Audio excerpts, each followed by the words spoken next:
Solomon had the chance to ask God for anything in the world, but he asked him for wisdom, and God made him the wisest man that ever walked this earth. And the reason why I'm telling you this is because there is no way that anyone should be able to walk around and struggle and not have anything when God has already given us the liberty to have whatever it is that we need, as long as it's within his will. He says, ask and it will be given you.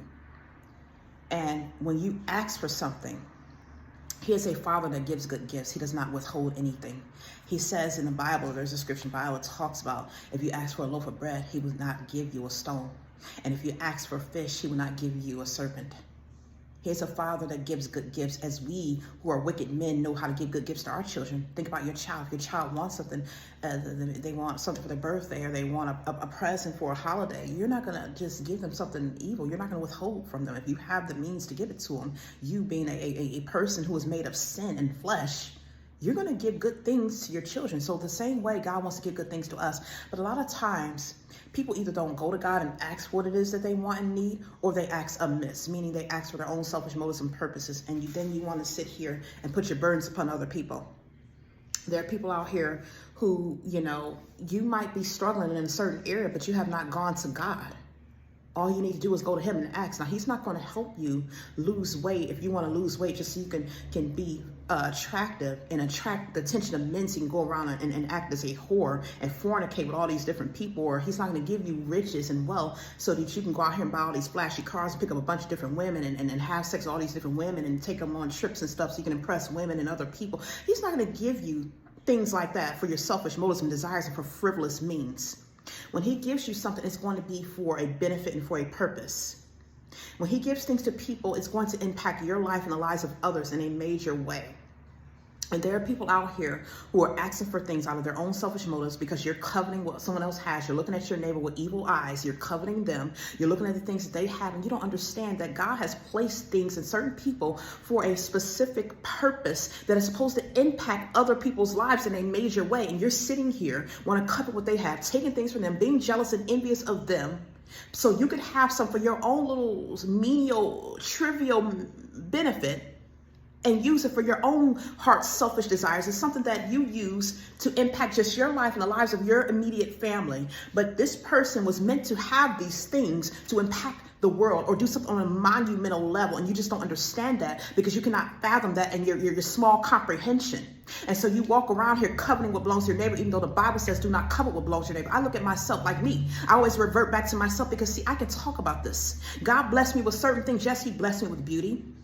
He blessed me with a significant amount of talents and gifts that people have been taken from me. All my life, I've been stuck in the Lord. It took a long time for the Lord to let me know that people were using witchcraft and sorcery, people in my family, people who I ran across their paths, people in school, people all over, different people who have just spotted me and followed me, targeted me in the spiritual realm, who have been taking things from me. They have been taking my youth to the point, they've been taking my beauty. I had all my eyebrows snatched off of my face in the spiritual realm. I've had people taking my complexion. I've had people get up here when they can sit and eat, and they have a problem with gluttony, and they have a problem with being slothful and can't exercise. They'll sit there and eat and get fat and then put all their fat on me when I'm sitting up here every day working out, and I have to keep working out and losing weight for them like I'm some garbage disposal, that they just throw their garbage on me like I'm trash, instead of going to God and asking him, hey, Lord, give me the strength so I can lose weight. But he's not going to help you if you just want to lose weight so you can go out there and be a whore for a man. No, if he's not going to lose weight, Lord, so I can be in shape, so I can be healthy, so that I can be at my best the way you created me to be, okay. But God knows your heart. He knows your true desires, because now you want to be in a competition with me, and I'm not even competing with you.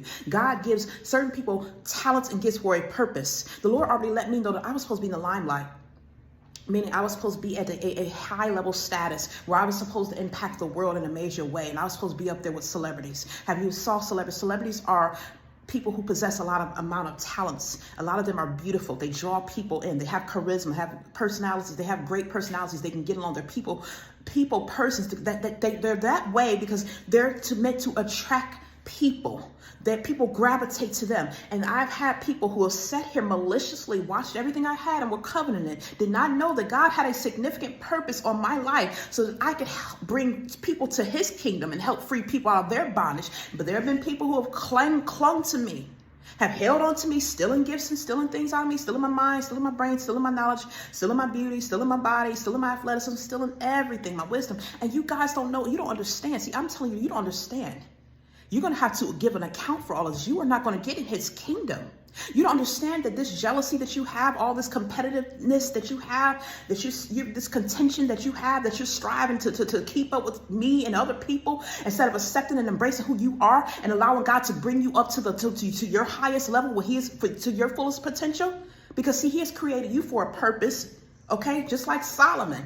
Solomon knew what to ask for. He opened his mouth and it got fed, okay? A lot of you are not getting what you want because, first of all, you're not even going to God. You're not going to the true source to ask for what you want, or you're asking amiss. You're asking because you're jealous. You're asking because you're envious somebody else and you're coveting what they have. You're asking because you're trying to keep up with somebody. You're in competition with this person when God is telling you, hey, focus on your own race and stop looking at them.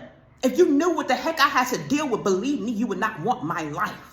If you knew all the trouble that I had to face, all the tribulation, all the adversity, all the stuff that God requires me to do, this don't come easy. A lot of people always want what somebody else wants. You see the success, you see the transformation, but you don't know what the process was. You didn't see the process that got them to that level. You didn't see that they had to get up at 5 o'clock in the morning, or they had to sit up here and pray 3 hours. They only got like 3 or 4 hours of sleep because God had them up in the middle of the night praying. You didn't see all the enemies who are fighting them on a constant basis. You didn't see all the struggles and all the stuff they had to be deprived of. You didn't see all the sacrifices that they had to make. You didn't see all the tears that they cried at night when all the lights were out and nobody was around. All you saw was the transformation state, and you looked at them and you said, hey, I want what they got. I want it. But you don't want to do what it takes to get it. You want to just take what somebody else has, but you don't know what that person had to do to get it. You don't want to walk the walk that they walk, but you want their shoes. You want their shoes, but you don't want to walk in it. I'm telling you right now, you're sitting here begging to have somebody else's life. You're sitting here envious of another person instead of focusing on yourself, and you wonder why you can't get forward, why you can't move forward, why you are stuck. You're wondering why you're still in your bondage, and you wonder why, and you don't understand why you're looking at this person, trying to keep up with this person and run their race, that you're sending yourself to your own destruction. If you look at your own path, it's like, how can you walk ahead? It's like driving a car, but you're looking at somebody else. You walking down the street, but you're looking at somebody else. Before you know it, you're going to fall into a ditch. And this is what you're doing because you're so focused on everybody else. Oh, they got this, they got that. And you don't understand. You sit here in your self-pity when God is saying, look at me. Look at me. Ask for what it is that you need. Seek me. Stop looking at them. Stop worrying about your neighbor. Stop worrying about these people and focus on what you have, and you could get what it is that I'm trying to give you. How can you receive a gift for you when you sit up here looking for everybody else's package? Have you ever tried to get a piece of mail? You looking in the mail, but you're not looking for what belongs to you. You're looking at what God gave somebody else. He gave you gifts. He gave you values, but you didn't want it. So you sat here trying to sabotage somebody else, trying to hold on and cling to something. You wonder why it's not working. You're still in your bondage because you were holding on to something that was not meant for you. You were holding on to something that was meant for another person. You were trying to live another person's life and it does not fit. It's like a puzzle does not fit. It's like putting on shoes that were not for you. You're trying to walk in somebody else's shoes, literally, and you wonder why it's not working out for you. Whatever you need, you are supposed to ask God for. You're supposed to seek him for, not casting your burdens upon other people. And you think that you're going to make it to heaven doing this? You think somebody owes you, that you're entitled to somebody to pick up you and carry across? No, God says, all ye who are heavy laden and labor, come to me and I will give you rest. He says, go to him. He is the burden carrier. He is the one to guide you and lead you. Yes, other people can help you. They can offer you advice. They can pray for you and give you strength, but that's where it ends. You need to pick up your cross and follow God and go to him yourself. Do you want to be healed? Solomon asked for wisdom. What is it that you need, that you want God to give you? If you need strength, he can give it to you. If you need freedom from that addiction, he can give it to you. I know because I've been there. You think I'm just some product that just came like this? I talk about it all the time because, see, I was entrenched in sin, okay? Like I talked about it many times. I was deep in the depths of sin, and I could tell you this because God broke me out of every single bondage. But see, you want to look at me and be envious and jealous and hateful, and instead of walking the road. So you don't want to put in the labor and the hard work. You want to make excuses and keep being a victim. And people who make excuses, you don't get anywhere. It's like a person who sit here, they're fully capable of working, they're physically able, mentally able, there's nothing wrong with them, but they don't want to work, but they want to get some money somehow, and they want everybody to feel sorry for them because they won't do anything. They're making excuses why they can't go to work and get a job. Ain't nothing wrong with them. They're just lazy as hell and they don't want to work. And so they expect people to just get them handouts, and now you want to feel like you're entitled to somebody else's money. No, it don't work like that. If you want something, you go to God and you ask for it. You put in the hard work. You do what he tells you to do. See, God knows your heart.